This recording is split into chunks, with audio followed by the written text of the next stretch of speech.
Missing someone without you. Assalamualaikum warahmatullahi wabarakatuh. Nama saya Bidan Masmita, AMK. Saya ingin bertanya kepada Ibu Bidan. Bidan memberikan pelayanan kebidanan sesuai kebutuhan klien. Selalu Alasannya, karena memberikan pelayanan sesuai dengan kebutuhan pelayanan pasien. yang kedua, dalam memberikan pelayanan kebidanan, Bidan menghargai budaya yang dimiliki klien. Selalu Alasannya, karena seorang bidan tidak boleh membeda-bedakan suku maupun kepercayaan mereka, yang intinya harus menghargai budaya mereka. yang ketiga, Bidan melakukan intervensi. Bidan meyakini bahwa kehamilan dan persalinan adalah proses yang fisiologis. Selalu Alasannya, karena masa kehamilan pasti ada perubahan fisiologis sampai dengan masa persalinannya. yang keempat, Bidan melakukan intervensi medik dalam persalinan bila diperlukan. Selalu Alasannya, karena untuk mencegah hal-hal yang tidak diinginkan. yang kelima, Bidan memberikan pelayanan yang berkualitas kepada ibu, bayi, dan balita. Selalu Alasannya, karena seorang bidan harus menurunkan angka kematian dan meningkatkan derajat kesehatan kepada masyarakat.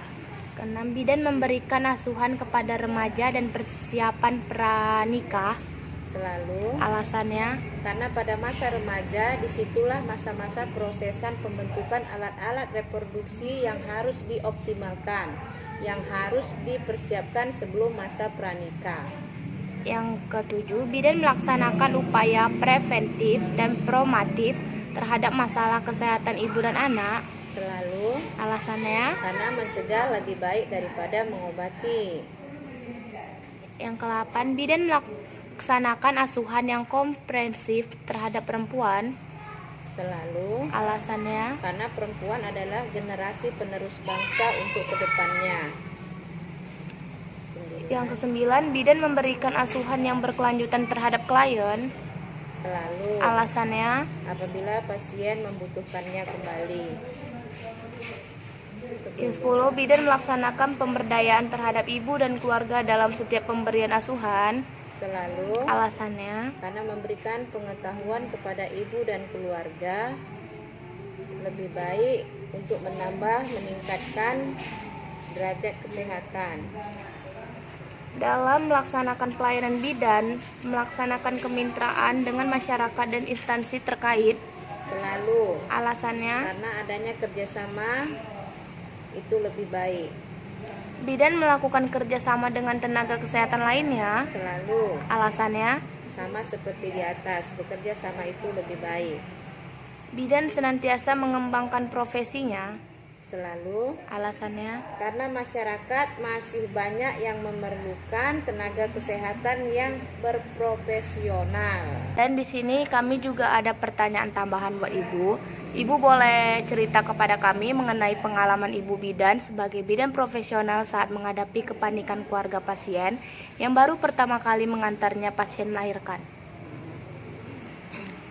Pengalaman saya, ada seorang pasien dengan anak pertama atau primi pertama, masa kehamilan sudah 38 minggu. Datang ke praktek saya, masih pembukaan 4. Ketuban sudah pecah. Jadi saya infus pasien tersebut dengan infus drip namanya, dengan penambahan obat Sinto. Dalam proses kehamilan itu ada waktu, selang waktu dari pembukaan 4 sampai dengan 10 itu ada jenjangnya, ada waktunya. Tapi suaminya terlalu lama menunggu, dikira suaminya itu di saat diinfus langsung keluar anaknya.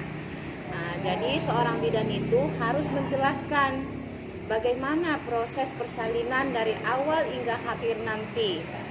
Baru setelah saya menjelaskan kepada suaminya, maka suaminya tidak panik dan sabar menunggu dan mendampingi istrinya dan memberikan semangat kepada istrinya.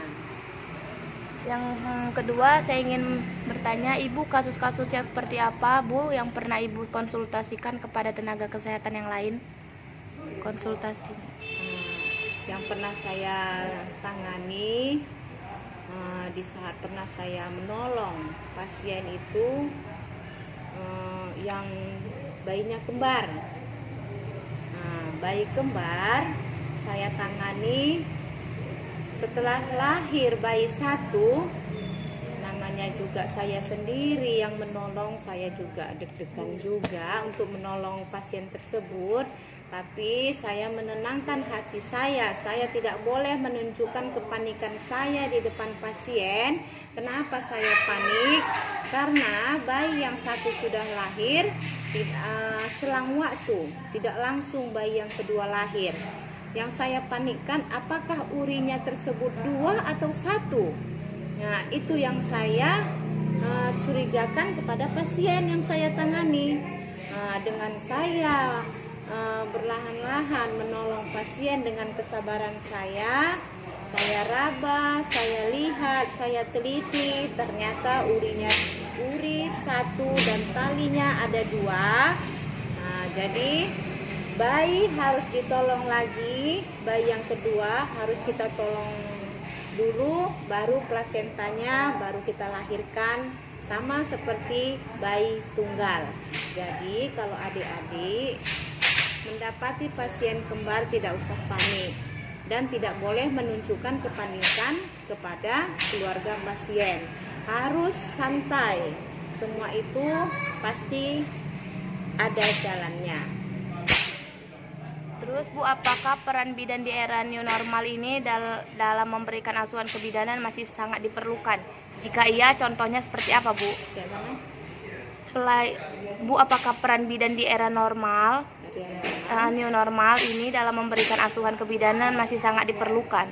Pasti. Masyarakat masih condong agar ditolong oleh bidan. Kalau masih ada bidan, dia akan memakai bidan. Tapi kalau nanti suatu saat mungkin sama sekali tidak ada lagi bidan, apa boleh buat? Dia pasti ke dokter spesialis kandungan. Tapi selagi masih ada bidan, masyarakat pasti masih pakai bidan. Contohnya seperti itu saja yang kami tanyakan kepada Ibu. Terima kasih dengan penjelasan Ibu berikan kepada kami. Semoga bermanfaat bagi kami semua. Terima kasih Bu. Sama-sama. Assalamualaikum warahmatullahi wabarakatuh.